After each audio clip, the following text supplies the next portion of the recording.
দীর্ঘদিনের দাবি ছিল। ভোটের সময় আমরা এসেছিলাম, দেখেছিলাম বাসের সাঁকো দিয়ে অনেক লোক যাতায়াত করতো। আমি দেখেছি নিজের প্রত্যক্ষ যে একজন কিন্তু বাসের সাঁকো দিয়ে যাতায়াত করতে কিন্তু পড়ে গেছিল। কয়েকটা ছাত্রছাত্রীরাও কিন্তু পড়ে গেছিল। এখানে মাদ্রাসা আছে, এখানে হাই স্কুল আছে, এখানে হেলথ সেন্টার আছে। দীর্ঘদিনের দাবি, সেই দাবিটা আজকে জেলা পরিষদের 15 ফিনান্স অর্থ তহবিলে আজকে প্রায় 10 লাখ টাকা ধরেছিলাম।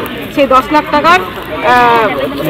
লাখ টাকার মাধ্যমে এখানে আজকে কিন্তু সেই কালভার্টটার শুভ শিলান্যাস করা হলো। দীর্ঘদিনের দাবি, প্রায় 50 বছর ধরে, ওরাই বলছে যে 50 বছর ধরে অনেকের কাছে দাবি রেখেছিলাম, কেউ দাবিগুলো পূরণ করতে পারেনি। জেলা পরিষদ আপনি দাবি পূরণ করলেন, ওরা কিন্তু গ্রামবাসী খুব আনন্দিত। এই যে খালি জল হয়ে যাচ্ছে, আগে এখন তো হয়েছে বাসের মাচাল ছিল একটা করে বাস। কতদিন ছেলেকে নিয়ে স্কুলে রাখতে গেছি নার্সারিতে, ছেলে পড়ে যাচ্ছে তো আমি সামলাতে পারছি না, আমি পড়ে যাচ্ছি তো ছেলেকে সামলাতে পারছি না, এত কষ্ট হয়েছে। আমরা এখন বলছি যে কি এটা গ্রামে কি গ্যারেজ হবে না? এত কষ্ট করে বাচ্চা কাচ্চাকে পড়াতে দিয়ে যাব, আমাদের কষ্ট।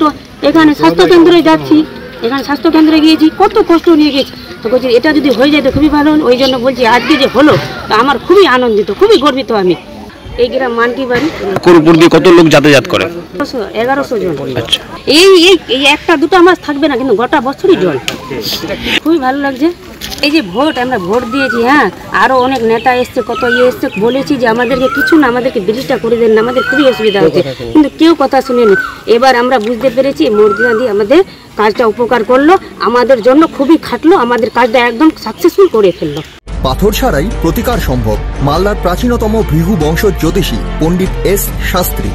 দাম্পত্য সমস্যা, বিবাহে বাধা, ব্যবসায় অবনতি, পরীক্ষায় অকৃতকার্যতা, ভাগ্য গণনা, গোষ্ঠী বিচার, ঠিকুচি গোষ্ঠী এবং মৃত্যু ছাড়া সকল সমস্যার সমাধানের জন্য যোগাযোগ করুন জগদম্বা জ্যোতিষ কেন্দ্র, বিবেকানন্দ স্কুলের পাশে, মালদা। মোবাইল 09730278332 অথবা 09332056956।